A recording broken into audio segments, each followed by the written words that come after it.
Coming up on This Week in Radio Tech, Dub Irvin and Brad Young from WideOrbit Automation are here with us, and Chris Tarr is here too. They've all got experience in putting software and systems in the cloud, and I'm excited about this topic. I think you know I am. So we're going to talk about when will we be able to run radio stations from a cloud-based infrastructure. It's coming up next on TWiRT. This Week in Radio Tech is brought to you by Broadcasters General Store with outstanding service, savings, and support online at bgs.cc. By Broadcast Bionics with the Bionic Studio, including talk show control, social media, and visual radio. Broadcast Bionics brings exceptional audience engagement to radio and TV. By Angry Audio. Audio problems disappear when you get angry at angryaudio.com. By Nautel, worry-free transmission you can count on with outstanding control, reliability, efficiencies, and Nautel's unmatched 24/7 customer support. Online at nautel.com. And by Max Connect Wireless, prioritized high-speed internet service designed for transmitter sites and remote broadcasts. Hey, welcome into This Week in Radio Tech. It's our 594th episode. I'm Kirk Harnack, your host, here in the Telos Alliance studios in Nashville, Tennessee, where it's a beautiful spring day. What is today, May the 16th? We're recording this, playing it back a little bit later this week. Glad to have you along. This is the show where we talk about everything from the microphone, like this one, to the light bulb at the top of the tower. We're going to have a good show today because we're talking about one of my favorite topics, and that is moving some of your operations, if it makes sense, to a cloud or server-based environment, and maybe not even within the confines of your broadcast facility. So many of the things that we use day in, day out, even this video production platform that I'm using right now, it's not in my computer. It's in the cloud. I'm just using a web browser to access it.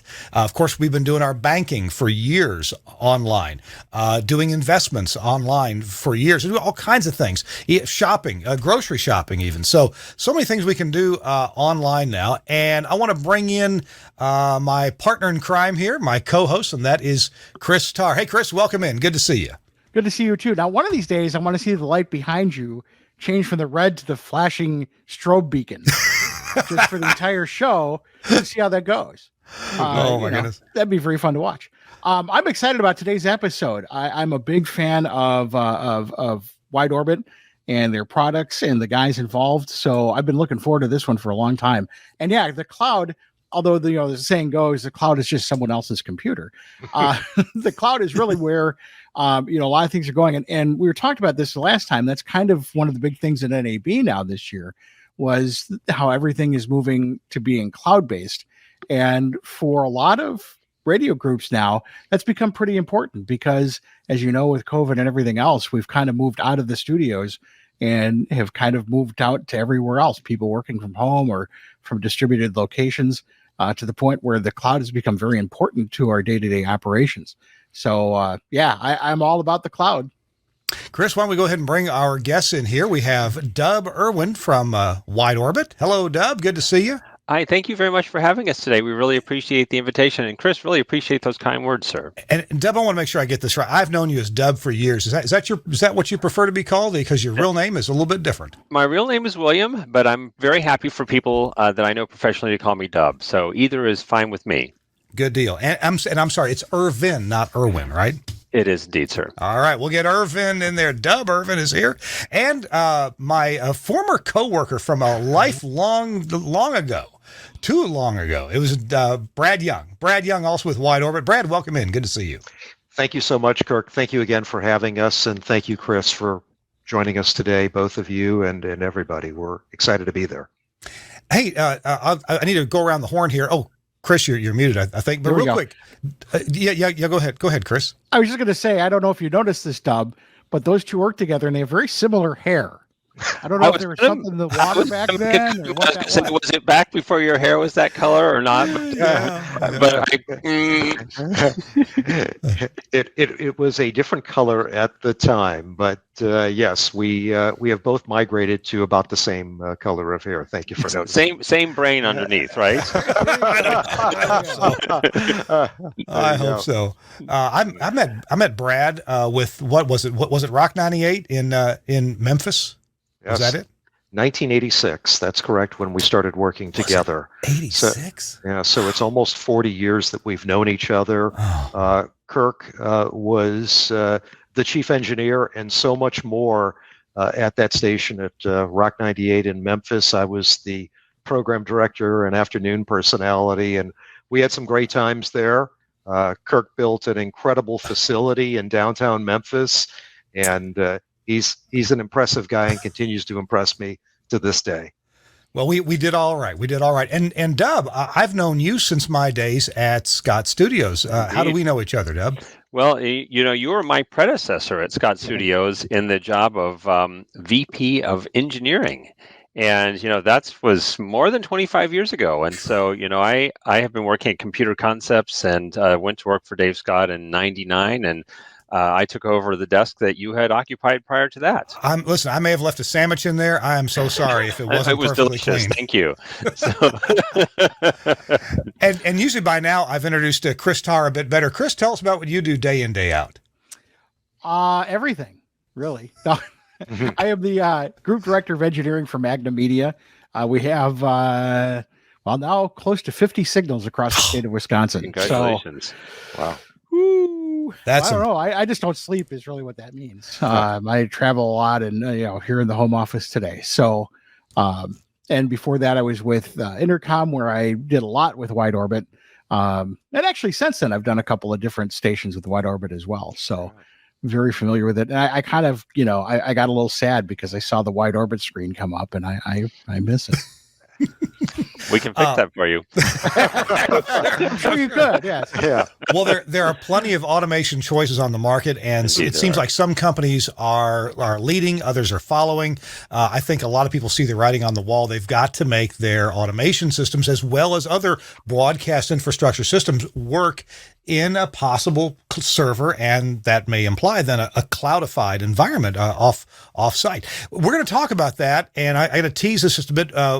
Both Brad and Dub have got some demos for us coming up. We have at least some nice screenshot live screens, and we're going to be getting to that in just a few minutes. Right now, though, I've got to take a moment and tell you about our friends at Nautel and what they do. They're taking a little hiatus for a couple of weeks right now, but coming back will be their Transmission Talk Tuesdays, and you need to check this out. Jeff Welton is the host of these shows. They last an hour. It's a roundtable. It's not a webinar. It's a roundtable discussion. And here's a little clip that they want me to play for you about bolt cutter. Brian Gullickson made a good point, especially for folks on shared sites, and I know he's got at least one or two bolt cutters. Yeah. How many times have you had the daisy chain of locks bypassed by somebody that didn't know how it worked? Yep, many. Sometimes we call it a universal access key, right? Bolt cutters. That and plenty more. Very worthwhile tips and discussions going on at Nautel at their Transmission Talk Tuesdays. Again, taking a quick hiatus right now. You can check back at nautel.com/webinars to see when the next one is. And while you're on that site, you can go to nautel.com/webinars and go check out maybe a previous webinar that you may have missed. Topics are all listed, and so you can pick out a topic that you're interested in that maybe you didn't hear before and check it out. Thanks a lot, Nautel, for sponsoring this week in Radio Tech. All right, back to the group photo here. So we're going to talk about automation running in a cloud environment, and so Brad, this is you and I dealt with automation systems, Brad, and also with plenty of live jocks who some of whom we wish were automated at the time, if I recall. I remember a particular jock who we affectionately called Schmalcolm. You remember Schmalcolm? I do. Great guy, actually doing some big things in the industry now. Yes. So. You couldn't help but love the guy, but he was interesting. So, Brad, you work in the sales area. You introduce technologies to end users. Before we get to Dub and some more technical explanation, what has brought about an interest in automation system that wasn't necessarily running on a computer right there next to you? Yeah. So, Kirk, you brought up the comment about the fact that folks are looking to move towards the cloud because so many things have been running in the cloud for years. I mean, everything on your smartphone with the exception of the interface, is probably running in the cloud. Ooh. The banking that you're doing, all of the things that you're doing with your iPhone or your Android, any of those applications are probably running in the cloud.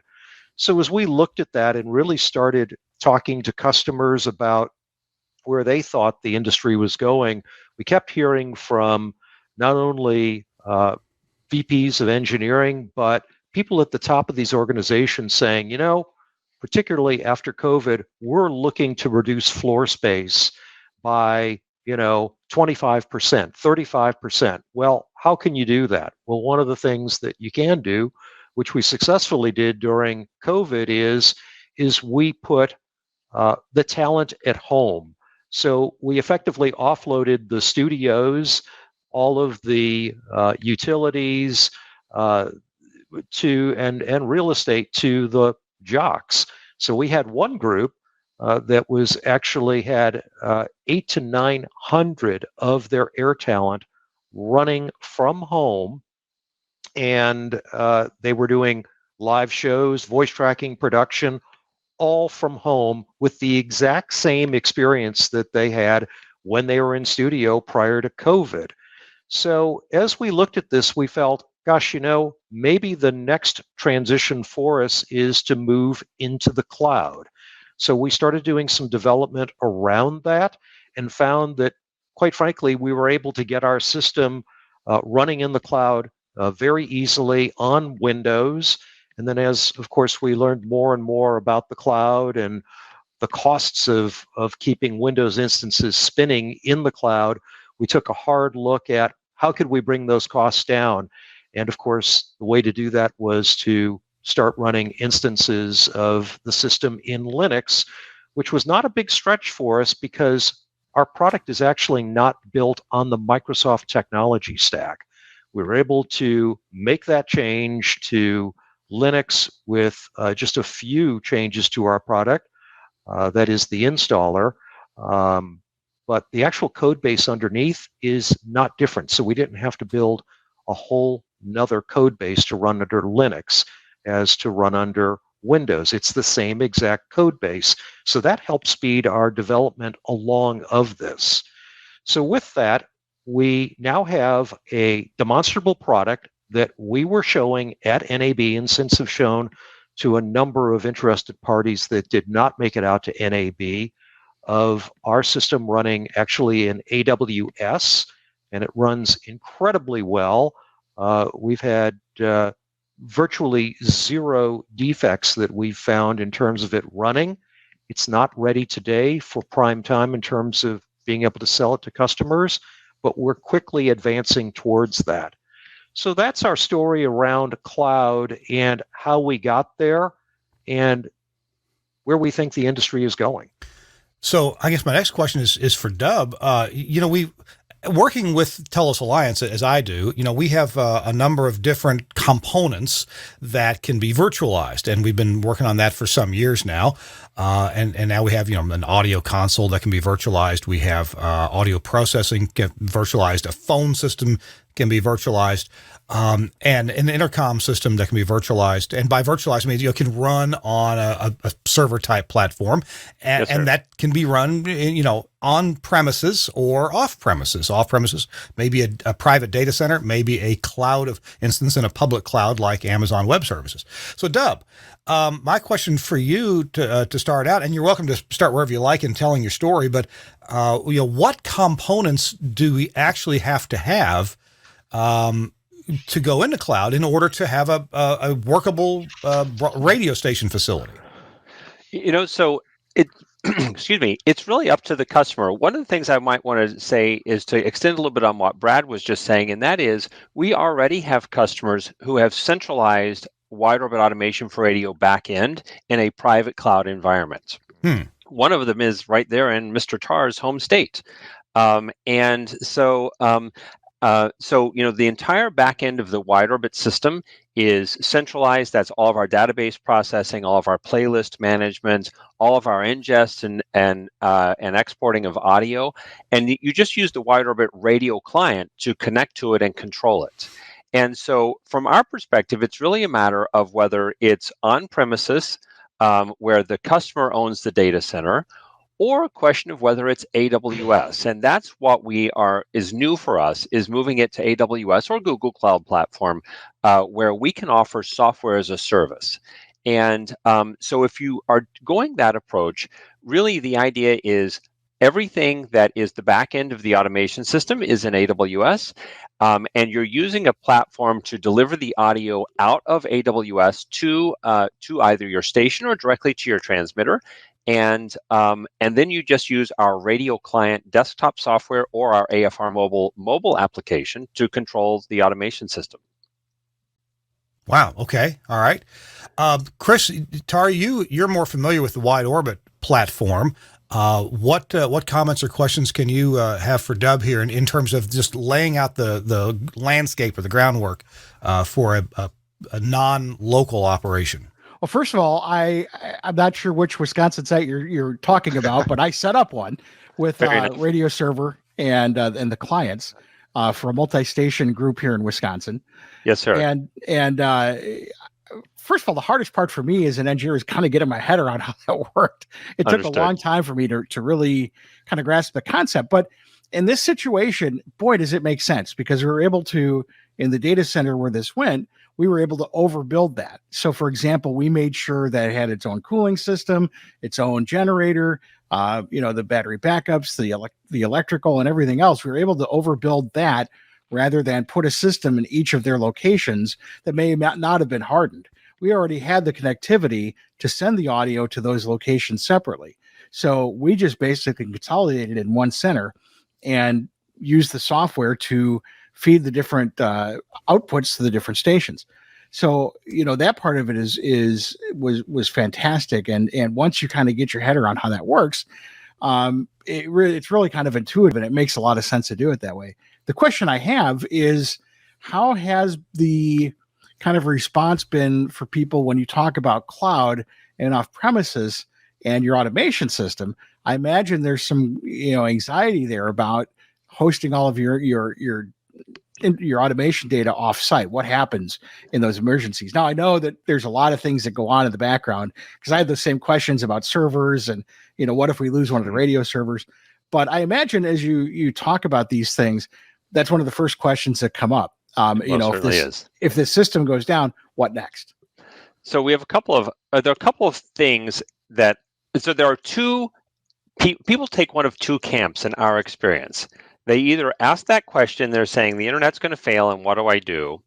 And then there's another camp that says the internet's going to fail, but it's not going to be as bad as what we have now. So I'll start by answering that question first. We actually have had conversations with a group that has said we lose a certain amount of airtime a year to human error.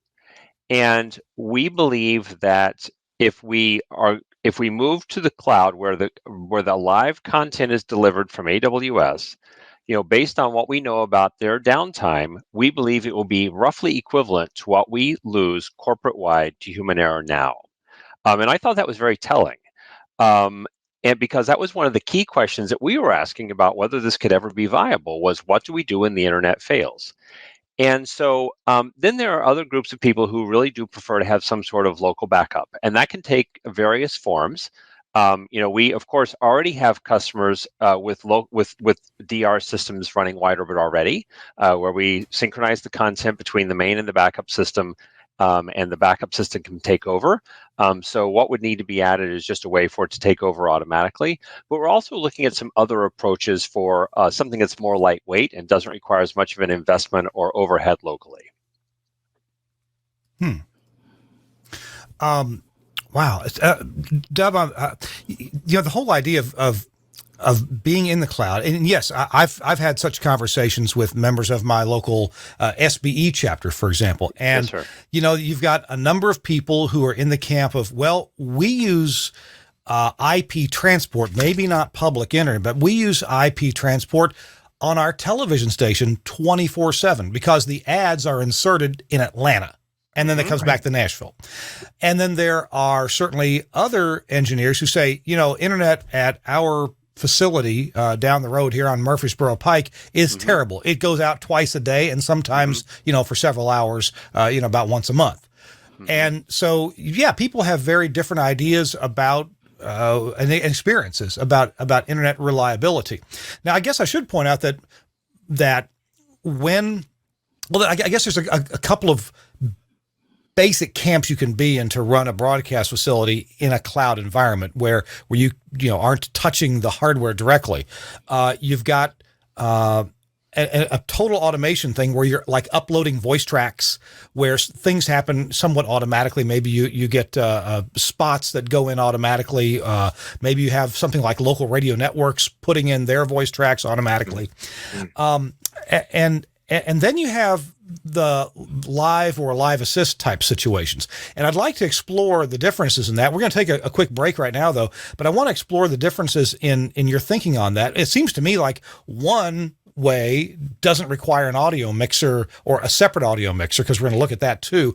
And the other way kind of does require some kind of audio mixer to manipulate different live elements. So Brad and Dub both have some live demo to show us when we come back here in just a minute. All right. Let's see if I can. Turn my mouse upside down. That doesn't work well. All right, we're going to be right back in a minute. Our show, This Week in Radio Tech, is brought to you in part by my friends over at Angry Audio. And you know what I like about Angry Audio is these headphone disconnectors. You can even have two employees, two on-air talents, wearing headphones and getting up and forgetting to take them off at the same time, and bam. They'll come right apart. It's magnetically connected, and look, when they go back together, left and right are perfect. They won't even go together the wrong way, only the right way. This is the headphone disconnector from our friends at Angry Audio. It comes in both sizes: the 1/4-inch tip ring sleeve that most professional headphones have had for years, but also for your more consumer type headphones with the 3.5 millimeter tip ring sleeve. And the MagSafe type connectors here are interchangeable. That is, you can take one from one and put it with the other. So you could, put your headphone into the 3.5 millimeter there and still plug it into a 1/4-inch there. And the whole idea here is to save, the where the cable goes in the headphones. If somebody walks away, they're not ripping that out. And also to save your jack on your headphone amplifier, that you're not going to rip that out or break it or bend it or mess up the circuit board. That's what the headphone disconnector does. It's a great idea from our friends at Angry Audio. And let me see if I can share a screen with you here real quickly here. Let's see. Let's share. I just like that jack does country and western. That's right. Two types, country and western.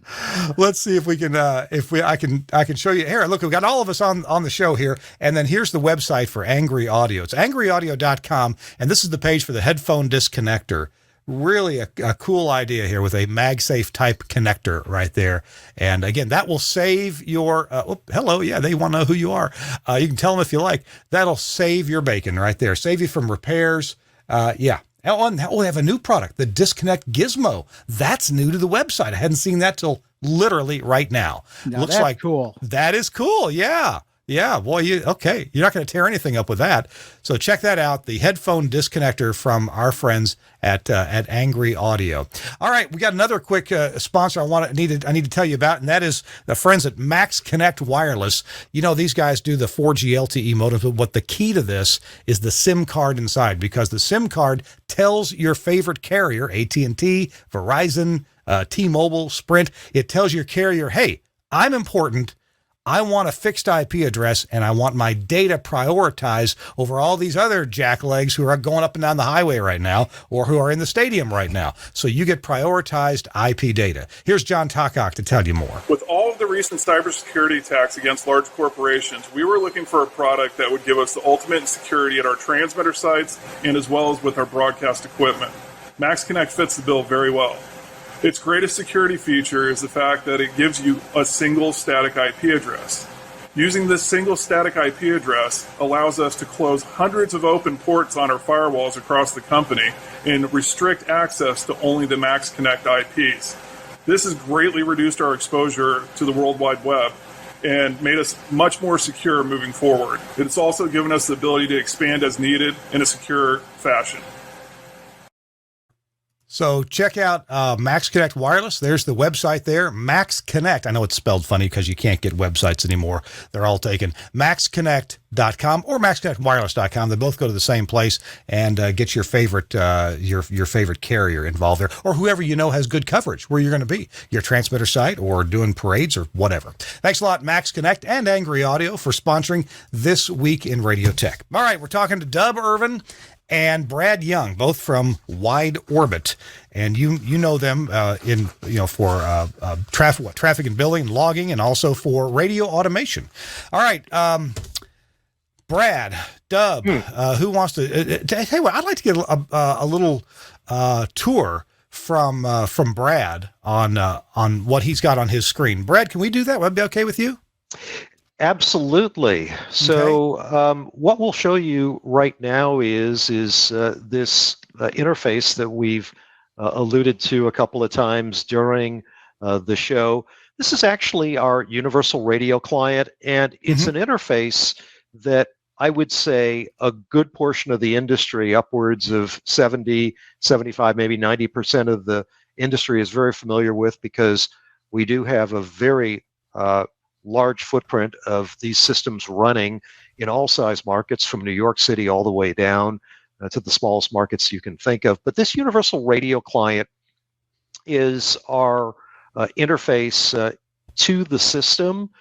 It shows us what's currently on air at the moment, which I will show with my mouse, and also shows what's coming up as well. And furthermore, the entire log, backwards and forwards, with the entire system, with the entire log being shown here, so that we can actually see what has played, what's coming up, what the spots are, what the liners are, what the music are, if in fact that we're a music-based station. And Brad, I don't mean to interrupt, but what's cool about what you're showing me here, if I understood you correctly, this is not running in your office. What you're showing us is actually running well off site from where you are. Yeah, and what's actually running on site is a lightweight client that's actually running on my laptop. The rest of the system, you're exactly right, is running somewhere far away. I can't even tell you where it is, but it's somewhere in AWS, fully backed up, running on their utilities, using, of course, their electricity, their air conditioning, and most importantly, these machines that are running in AWS will not have to be serviced by the local engineer if you have a failure at 3 in the morning on Christmas morning when there's 2 feet of snow on the ground. That migration between servers will occur instantaneously, and in fact, you won't even know that you've had a failure. But this interface, again, is our window into the system. It shows us what's running on air, what is coming up. Hotkeys are right here. We also have our library, our audio editor, our voice tracker, our interface to Music Master is all directly in front of us on screen. Oh. And by the way, this can actually run not only in studio, in a kind of on-premise in studio mode, but also can run in your home. So you have the exact same experience in the studio as you would in your home, as you would sitting at Starbucks or a hotel room. So there's no difference in the two interfaces, because there aren't two interfaces. Now, you mentioned the voice tracker. Does that imply that you can do voice tracking from that interface right there at your home? Yes, we absolutely can. And in fact, Dub is set up and ready to go to do voice tracking on his screen. So maybe we'll switch to his screen and he can show that very quickly and what it takes to voice track. And we will in just a minute. I want to ask you one more thing about Music Master. Brad, I remember years ago, you and I worked together, and we wanted to make sure that if a disc jockey was going to insert a song that maybe he or she got a request for, or just thought it was a good time to play that song.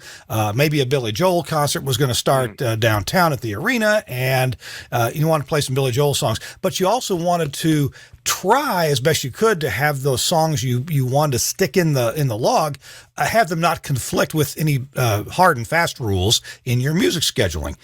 Is that why Music Master can be accessed right here in this, so you can kind of keep track of what you're playing, so that it becomes aware of what you might stick in the log? Yeah, so we have seamless integration that we built with Music Master many years ago. And that seamless Music Master interface allows, if an air personality has the rights to do so, it allows them to replace songs based on looking at all of the appropriate rules inside of Music Master for that particular slot that they're attempting to replace. This has been a huge boon to our customers, because it allows them to play the fewest number of songs without blowing up songs at the end of the hour that never get rescheduled. So songs that are dropped at the end of the hour for timing purposes will automatically be rescheduled into Music Master instantaneously. Now, as part of this panel here, we've got Chris Tarr with us, and he is the original Jack FM, because he just plays what he wants. Are you saying that this could actually maybe prevent Chris from playing everything he wants? We wouldn't want to prevent Chris from playing anything. So you got to remember that I would have the keys to everything, so I could do it anyway. That's right. But I remember one of the other neat things about this. I installed one of the first Nexus servers, which is how WideOrbit and Music Master spoke. And just the fact that it does the instant reconciliation, you can update a song in your music log. The program director can be in his office and go, "Oh, you know what? I want there's a song that I think could play next that's better." He can go into Music Master. She can go into Music Master, schedule that song, and it is immediately reflected in the playlist on WideOrbit. So I always thought that was pretty cool, and that was also my opportunity then to sneak songs in. We're gonna get some technical explanation now from Dub. Let me see, Dub, if I can add your. Are you ready for me to show your screen, Dub? I'm ready. Yes, sir. All righty. Let's see. There we go. All right. What do you want to tell us about? So there are a couple of things I'd like to point out, and that is, a moment ago you asked Brad, could he record voice tracks directly from the screen? And the answer is yes. One of the things that we've done, kind of to Brad's earlier point around people needing to work from home, is we updated our system so that you could select the different widgets that are in our system and choose what inputs and outputs you want to use. So my system, as we've discussed, is connected to a WideOrbit backend that's in AWS. But let's pretend that I work for a major broadcaster here in the US, and I have the WideOrbit system backend at my radio station. If I have Universal Radio Client installed on my machine, I can configure my voice track either for the blue inputs, which are connected to their professional inputs that are connected, like to for example, a LiveWire or WheatNet driver. But I also have the green inputs, and so these green inputs are the inputs and outputs that are on my computer. So therefore, this radio client can use either for recording and playback, can use the inputs and outputs on my computer, or it can use, for example, LiveWire driver back at the radio station where it's integrated into the whole system. And that way, for example, if I'm recording voice tracks and I want to play a hotkey, I can mix it locally. So many people have those Roadcasters and those other, they have, just basic studios at home now. They can do mixing. They can play hotkeys through WideOrbit, mix it with your mic and get that into your voice track. Or if I'm doing a live show, I might want to play a hotkey and have it be in the audio fabric of the radio station. And so I'm able to do all that by just choosing these, which inputs and outputs I want right on the screen. And so on this particular system today, I have my blue outputs, which are the ones that are connected to my audio server.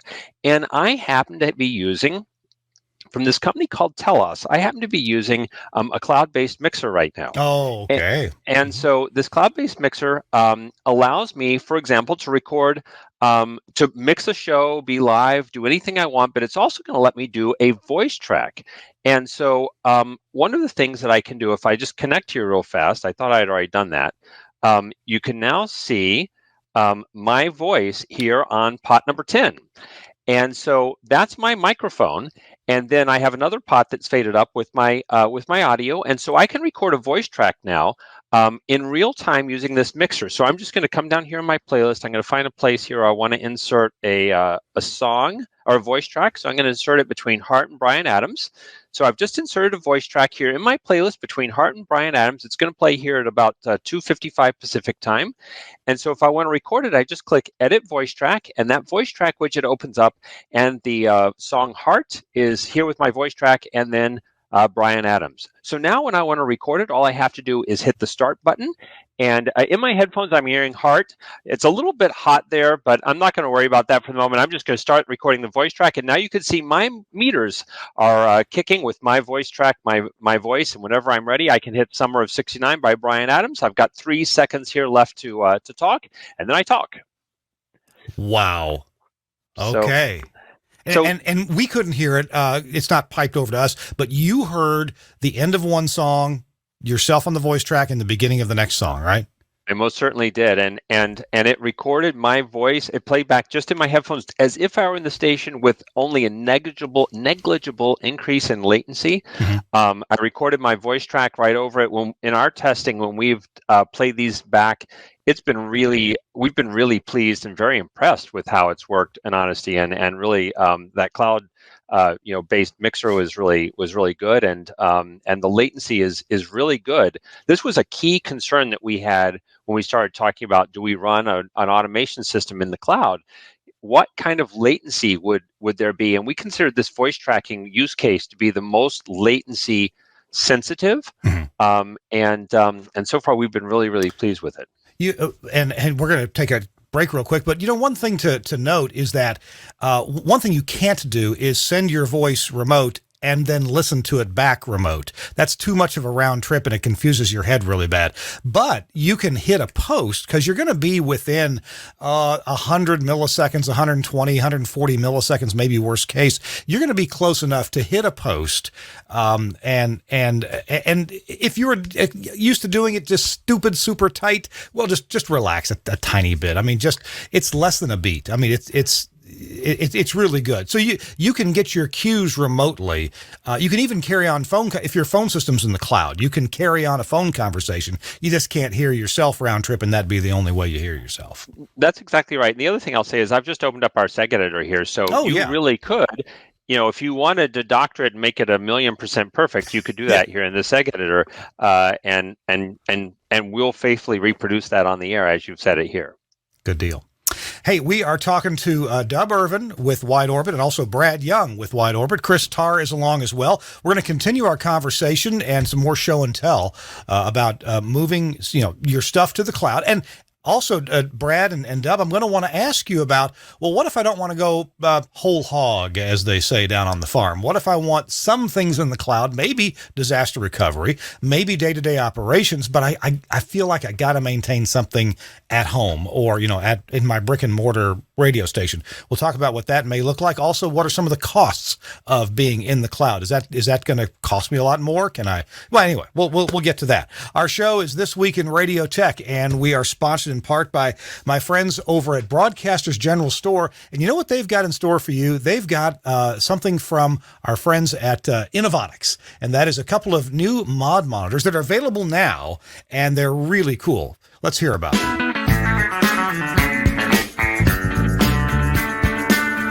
Hi, this is Gary Lerman. I'm Sales and Marketing Manager from Innovonics. I'm joined here by our President and CEO, Ben Barber, and we're here to tell you about 2 new products that we're very excited about. They're HD modulation monitors, the model 551 and 552, and Ben's going to take us through some of the features. Ben, what can you tell us about these? The 551 has the big display, 7-inch touchscreen display. You can look at different parameters instantly by walking up to it and touching it, getting information that you need.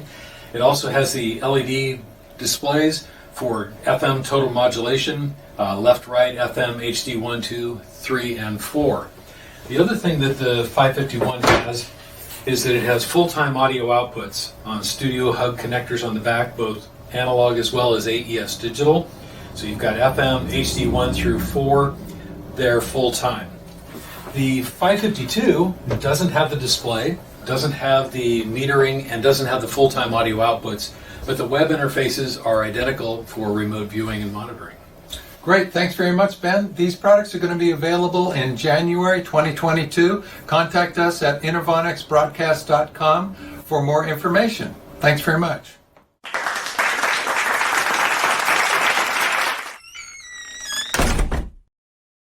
How cool is that? Of course, you can get Innovonics from our friends at Broadcasters General Store. You can give them a call at 352-622-7700, Broadcasters General Store, or the website is bgs.cc, bgs.cc for Broadcasters General Store. Great place to get all of your broadcast stuff and things. I mean, really good. Check them out at Broadcasters General Store. All right.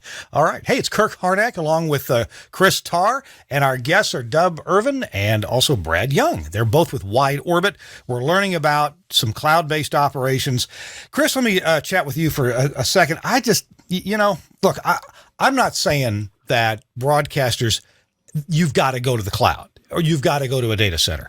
I just believe strongly that this is a tool, that this is an option that broadcasters, when it's possible to do this, and it's becoming possible right now, when it's possible to do this, it is an option. And what we've got to look at the example from all kinds of other companies. For example, the very video production system we're using right now, and I'm not perfect at using it yet, but right now I'm using StreamYard to pre-produce this show. So everything that you're seeing on your screen is not happening in my computer. It's being done in the cloud. Now I'm controlling it. I can put Chris on full screen, for example. There you are, Chris. Yeah, give us that little wink and smile there.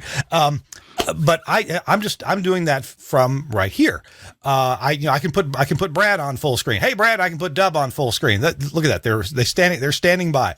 So if you can do video in the cloud, and I've been seeing people do literally video editing now with cloud-based systems. The latency is low enough to where it's doable.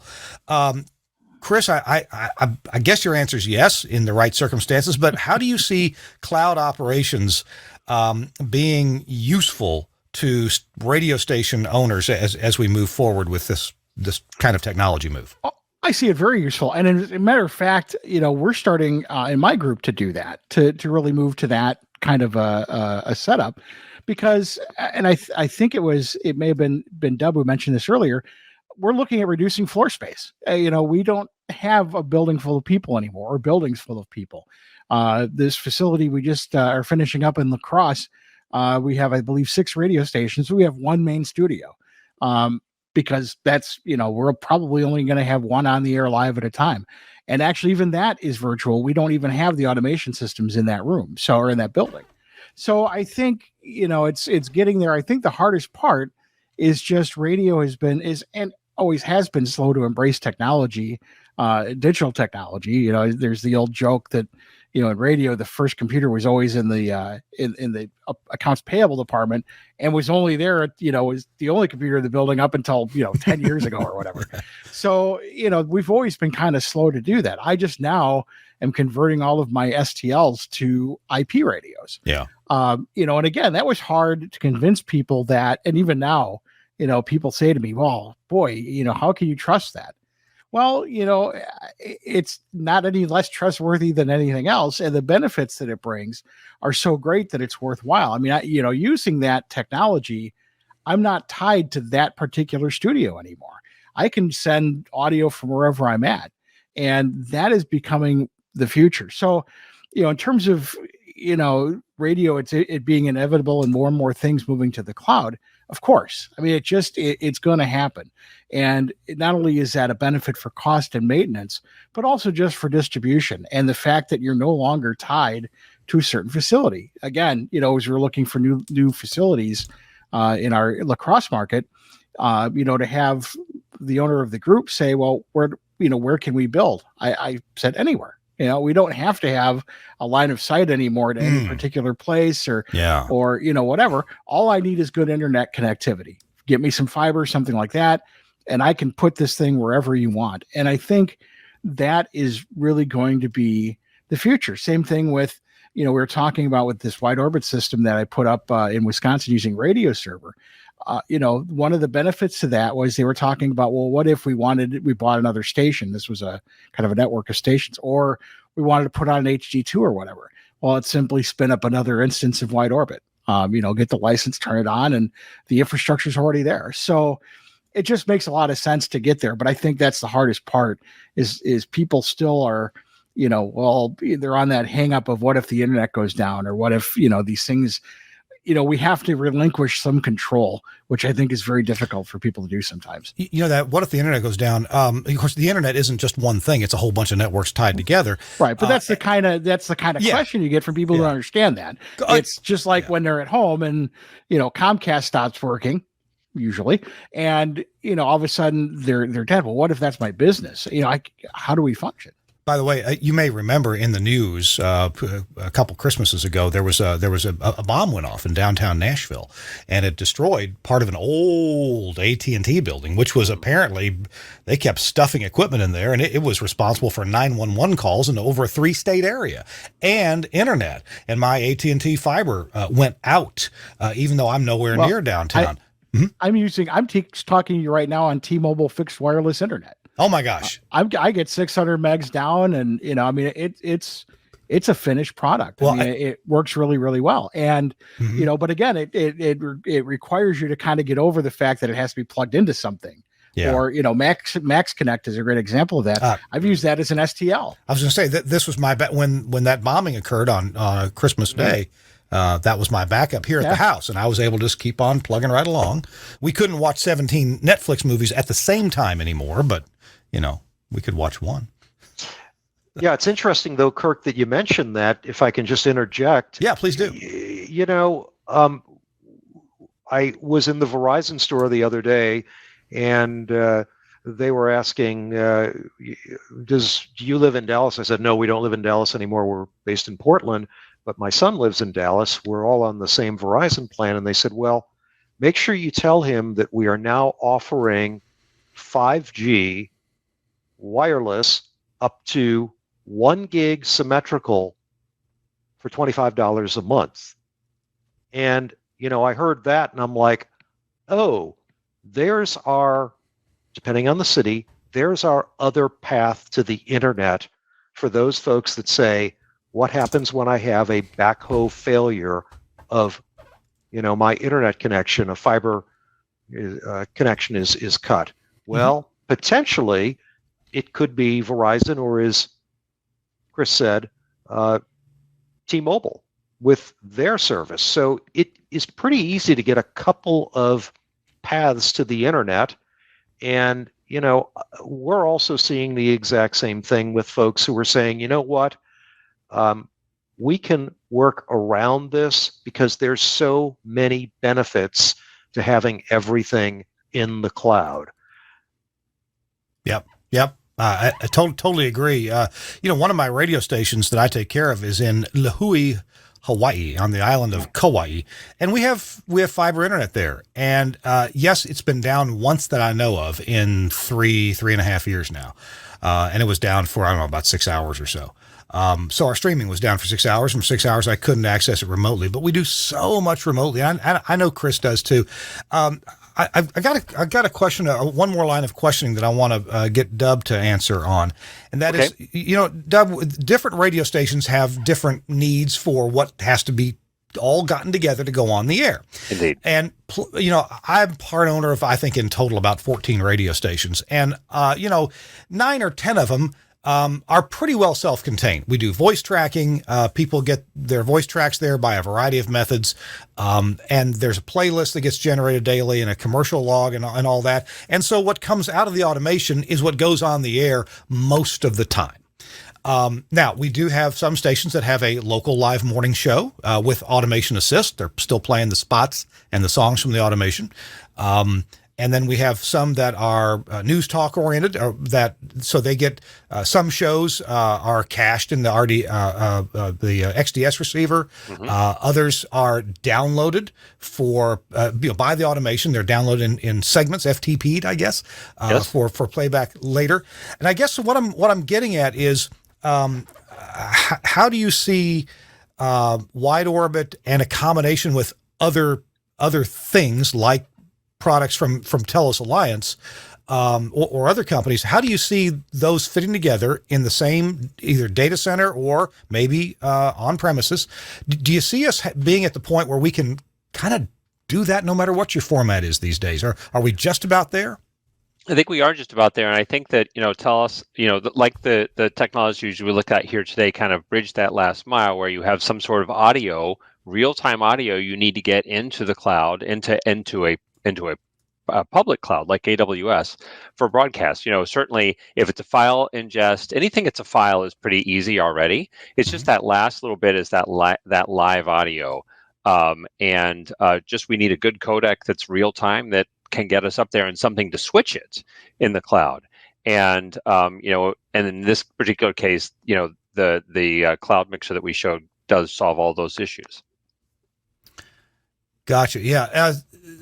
As far as getting your audio from your home or your local studio to that cloud, there's ways to do that now. Yes. I know that there's I don't know if yours does. There's some automations that use WebRTC, or they use if you're doing voice tracking. I've heard of systems where they actually cache your audio and then upload it on a TCP basis. So if a packet drops, it gets sent again. You can do it live. Now you can't take a Comrex Access, for example, or a Telos Zip 1 and put that into Amazon Web Services. But there are software-based codecs that you can instantiate at a remote data center. If you're in a private data center, maybe you could put a piece of hardware in there if you wanted to. Yes. Dub, what do you? Oh, and let's talk for a minute about the output. What comes out of the automation? Of course, we know it's reasonably easy to instantiate an audio processor with a streaming encoder, right, for your stream. And I know the company I work for, Telos Alliance, we've got some solutions that people are using. There's thousands of them deployed now. To process that audio and get it to a transmitter site. What are you seeing people do, Dub, for getting audio to their transmitter? So far what we're seeing is people who are looking to do it in AWS are open to ideas. Mm-hmm. But obviously it needs to be a software codec, but the people who are doing it, with our on-prem kind of private cloud solutions are using the same solutions that they would use if it were not in the cloud. I know of one that's using iPorts, for example, for that functionality. But it really, we're kind of agnostic to it as long as it's a standard. If it's a Windows implementation, either a WDM driver, or if it's a Linux implementation, an ALSA driver, we're really agnostic to what's on the other side of the system, so we can work with just about anything. Gotcha. Chris Tarr, you're out there implementing technology. If you were to, and maybe you already are, but if you were to put some things in the cloud that are going to feed a transmitter site all the time, how would you do that now, or do you see some solutions even better coming along soon? Well, there's a couple ways to do it. Unfortunately, right now, I think the weakest link are things like EAS encoders, because you have to convert those in and out, and they have to be after your automation system. Yeah. I am using codecs for the most part. A lot of the ones I'm using right now are mostly Rincons and the Gates Air IP links. Mm-hmm. I've pretty much moved, and again, it's one of those situations where it's pretty much flawless. It's just like running a 950 composite STL. So I think once we get to the point where we can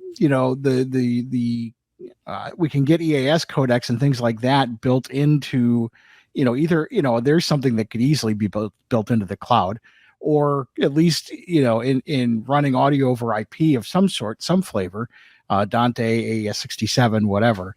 Then Dub's right. I mean, I've done installations with not only the Axia audio cards, the ASI Axia cards, but also LiveWire cards, but also the LiveWire drivers. So it works, it works very well. And again, WideOrbit just looks basically for a sound card. So I think the desire is there to do it. I have some locations where it's so close. I've got an Omni 11 with LiveWire, and I've got Axia boards, and I've got automation systems and LiveWire drivers, but I still have to make that one jump off to get through to get through the EAS encoders and then jump back on again. I sure hope we see a revamping of some EAS rules to increase our flexibility without decreasing the reliability. Although I must say, with the current state of EAS, so many stations, I mean, I know not everybody gives it 100% effort, but you hear so many EAS alerts on the air and you can barely understand them. And now that may be the fault of management and engineering, not paying enough attention to that. But I'm just saying so many times, I don't know that I should reveal it, but there was a period of time when we used a third-party system for our EAS, just kind of trying that out from the person who was providing our automated weather forecasting. And everything you needed, except for a live presidential relay, was built into this, and it would give you human voice sounding parsed text for anything going on. And it sounded great. And all the same codes were properly produced because it's all published information. The guy was a great programmer and he wrote it to make all the same codes. Now imagine this. Imagine there's a day when, everybody's audio is out on the cloud and all of that audio can be exchanged through your EAS device just through the cloud.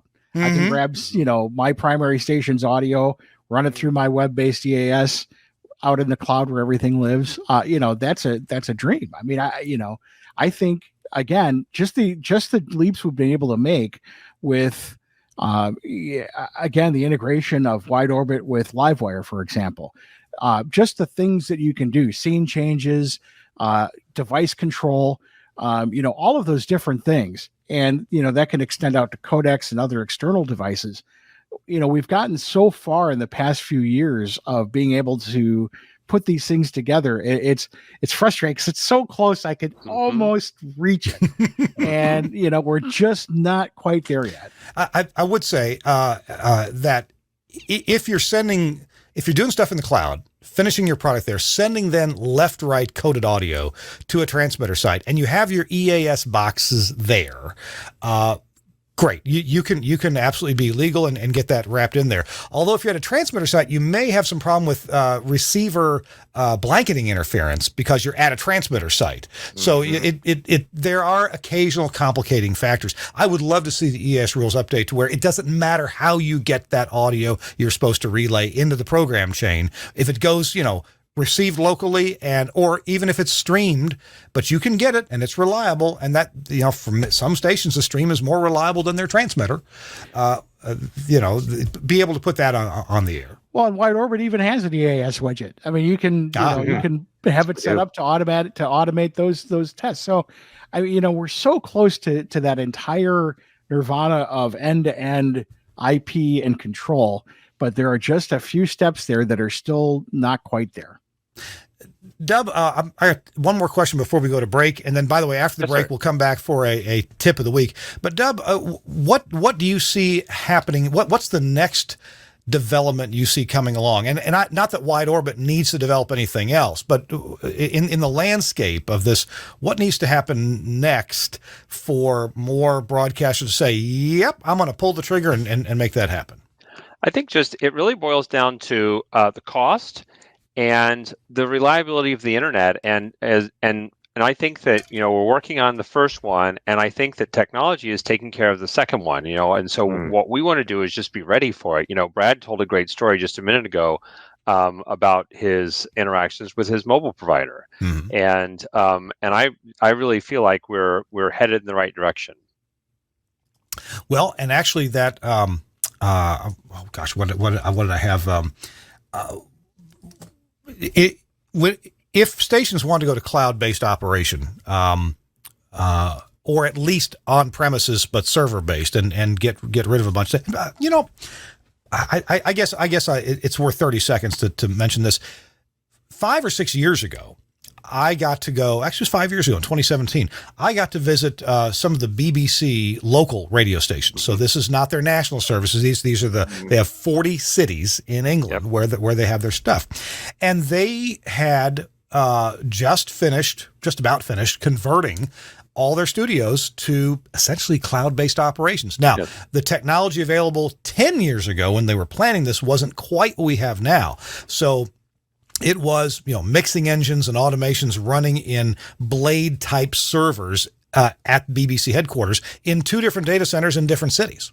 Yes. So they had a lot of reliability, and then distribution back to the transmitter sites was via coded audio over IP lines, although it sounded good, and then the processor at the transmitter site. But my point was, it's not like this is a new idea that BBC's been doing this for literally over 5 years now, almost 10. Yes.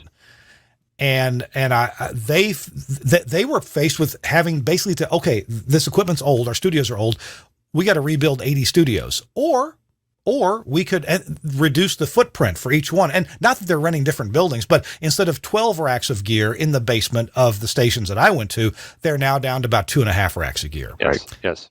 So pretty amazing stuff. And we think that same shift will happen here.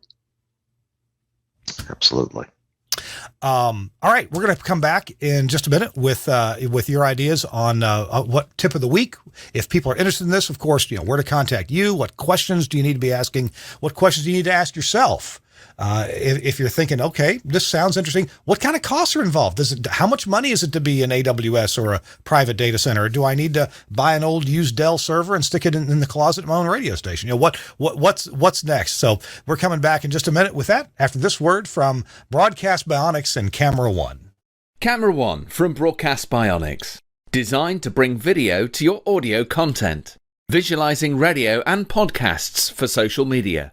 Camera One can automatically create, capture and brand professionally switched video for live streaming or upload, making your production shareable. Control and configure using a web browser on any device. Camera One is available as a 4-camera or 8-camera system using the Blackmagic A10 Mini range, including the A10 Mini Extreme. You can use cameras to suit your studio and your budget. You'll need 1 camera for a studio wide shot and usually 1 camera per microphone. A standard multi-channel sound card or IP driver monitors audio from each studio microphone, and we work natively with Axia systems. Ideally, this will be a post-fader feed from each mic, although you can use pre-fade audio or a mic split if that's all you have available. These audio levels are used to intelligently switch the video feed when each contributor is talking. You can also group microphones together into one shot and use the audio from a mixer's aux bus. You can use Camera One's auto switch feature, or disable it and switch using the on-screen buttons or the buttons on the A10. Recordings can automatically start when you tell the system you're on the air. This on-air indication can be linked to your studio's red lights via IP or an Avantec Adam GPIO interface. You can quickly browse all the videos that have been automatically created during your broadcast, download them and post. Camera One is a user-installable system. You'll need a good spec Windows 10 PC, i7 with plenty of storage and 16 gig of RAM. It's better if this machine isn't used for anything else. Remember, you can control the software in a web browser on another device on your network. Camera One, a thrifty way of creating scroll-stopping video from your show or podcast from Broadcast Bionics. What a cool product. Camera One from Broadcast Bionics. Go to bionic.radio. Yes, .radio is a top-level domain now. So bionic.radio to see the Camera One and the whole selection of cool studio software and things that will really help you make better content. All right, we're about to wrap up our show. It's This Week in Radio Tech with Chris Tarr. My guests today are Dub Irvin from WideOrbit and also Brad Young from WideOrbit. And guys, we need to wrap up with some kind of tip of the week. What would you like our audience members to walk away with from this episode? And Dub, you just look like you're ready to talk. I don't know if you are or not, but you look like you're ready with an idea. Well, I think it's just the future is now, and I think we're headed toward cloud, and we want our customers to be ready, and we want to be ready, and the cloud is now, I think, or very close to being now. Brad, you sound like you're in agreement. Okay. And by the way, this is as I understand it, you guys at WideOrbit are gearing up to do some of your first installations of this, but you're still, I don't know, tell me where you are if people want to delve into cloud-based infrastructure. We love Go ahead. I'm No. sorry, Brad. No, not a problem. So our whole thing here is that, as Dub said, we want to be in the cloud. We think it is the future, and the future is definitely now. But for those that are comfortable with being on-premise still, we still offer an on-premise solution, and we'll continue to offer an on-premise solution going forward. So whether your vision is cloud or on-premise, we offer both, and we'll offer a hybrid of the two as well going forward. All right, Chris Tarr, you got a quick comment before you have to go, buddy. What's your thought? Yes, sir. I want to reiterate. I'm sorry, what they were saying about the cloud-based things where radio is going. Right now, I'm rolling out the Burke system with SNMP, and I have one master unit in one location, and I'm monitoring. Right now, I've got almost half my sites reporting back to it over the network using SNMP for transmitter monitoring and control. Again, using IP radios to deliver content to our transmitter sites. It's where it's going. And I think that, the sooner you embrace that, the better off you're going to be. And I know it's difficult because it's not the way we've done things. And that's sometimes the hardest thing in radio is we've always done it this way. We can't do it any other way. And I think that once you kind of get over that and start to explore what's going on and what's possible, you start to see the utility of that and how it really does, even in groups like mine that are small groups. We in a way it's more affordable. To add a remote control to our Burke network, now that we've made the initial investment, it's like $800 a site, which is less than buying a new remote control. And all of that information now shows up in one place with all of the rest of my locations. So, not only does it end up, once you make the initial investment, not only does it scale really well and inexpensively, it just makes it a whole lot more convenient to run your operation. So it's like most IT things. Most IT things do scale well. Yeah. Right. And all of this does. I was talking earlier with WideOrbit about how, this group that we put in, one of the things they were talking about is growing. And sure enough, after I helped with the installation, they added another station. And it was, they didn't have to buy an entire new system. They just had to spin up another instance of WideOrbit off of their radio server. And there they were. So, it just, and I remember adding a station in Milwaukee before this had come out, and it was buying an entirely new system to bolt on to what already existed. So it just makes so much sense to start thinking about this. Chris Tarr, good comments as always. Stay here. Brad and Dub, thank you very much for being with us. Appreciate your participation. We're going to put your contact info or, how to reach your company on the show notes today. And appreciate you being with us, and hope to see you back here. Hey, when we get the first stations on the air or people really getting into this, I'd love to have you back, and maybe we can get a little demo. We really appreciate the invitation to join you today. I would love to see you again. Hey, don't hang up. We'll say our proper goodbyes in just a minute. Chris Tarr, good to see you, buddy. I hope you have a great evening, and we'll see you next week on the show, I suppose. Sounds good, Kirk. Looking forward to it. All right. Thanks again. Hey, This Week in Radio Tech, be sure you visit our sponsors and give them your business. It'd be really nice if you would. And tell them that you heard about it here on This Week in Radio Tech. We'll see you next week on This Week in Radio Tech. Bye-bye.